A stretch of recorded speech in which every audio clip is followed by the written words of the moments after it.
A butcher shop in a Muslim area of Paris. But this is no ordinary butcher shop. Our cameraman was warned to stop filming. Why? Why would a butcher shop care if it was being filmed? One reason, according to an Islamic expert we consulted, is that our cameraman, who is not a Muslim, was unclean. This is a halal butcher shop. Muslim halal food is creeping into the food chain, not only in France, but worldwide, and in the United States. Halal is the Arabic term meaning legal or permissible. For meat to be halal, a Muslim must chant, "In the name of Allah, Allah is the greatest," before slitting the throat of a fully conscious animal with a knife and while facing in the direction of Mecca. The halal food market in France is estimated at $7 billion and has doubled in 5 years. France's second largest fast food chain, Quick, is now serving only halal menus in 22 of its restaurants, targeting France's large Muslim population.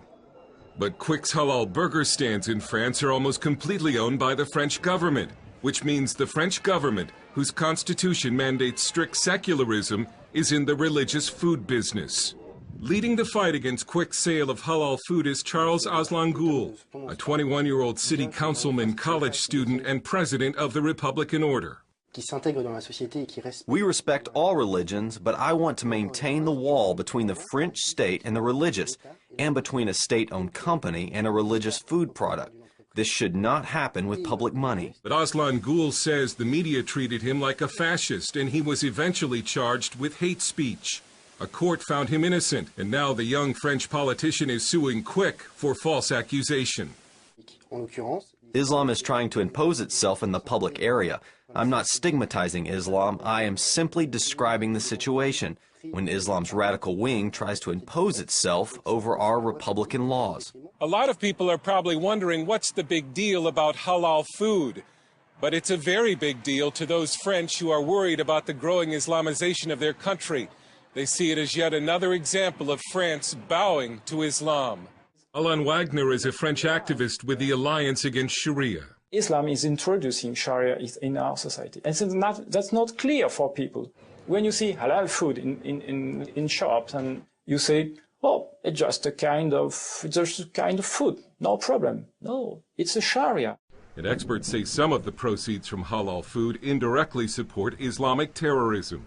When a French consumer buys halal food, part of the price paid goes as a fee to halal Islamic experts, some of which are certified by the UOIF, the Union of Islamic Organizations in France, which the Simon Wiesenthal Center says has strong ties to the Muslim Brotherhood, a political organization that supports terrorism. When French journalist and author Alex Delval began investigating how the Muslim Brotherhood was attempting a mafia-style takeover of France's halal food industry, his life was threatened. 60%, nearly 60% of halal food in France is controlled by organizations belonging to the Muslim Brotherhood. It's why we must stop those people to control the shops, halal shop. It's the main financement of Muslim Brotherhood. Halal food is also spreading throughout Britain. A London Daily Mail investigation found that Britain's major supermarket chains, fast food restaurants, even some hospitals and schools were serving halal food without telling those who were eating it. Some British Parliament members were reportedly outraged to learn that they were secretly served halal meat. In Canada, Campbell's now sells a line of halal-certified products. And in the United States, McDonald's, Walmart, and Whole Foods now offer halal choices. In North America, one of the halal certification organizations is the Islamic Society of North America, which was an unindicted co-conspirator in the Holy Land Foundation terror trial, because it was tied to the terror group Hamas, which is an offshoot of the Muslim Brotherhood. One of the objections to halal food is that it contains a tax that non-Muslims pay when they buy it. Delval says halal food has been a brilliant political and economic strategy for the Muslim Brotherhood. The food was two victories in one. We split people, we divide two societies inside of a society, and we make money. Wagner warns Western societies about accepting halal food and says it should not be compared to kosher food. No, it's not like kosher food. Kosher-eating people are not preaching for the destruction of democracy. Halal food is Sharia, and we need to ban any Sharia-related thing in our society.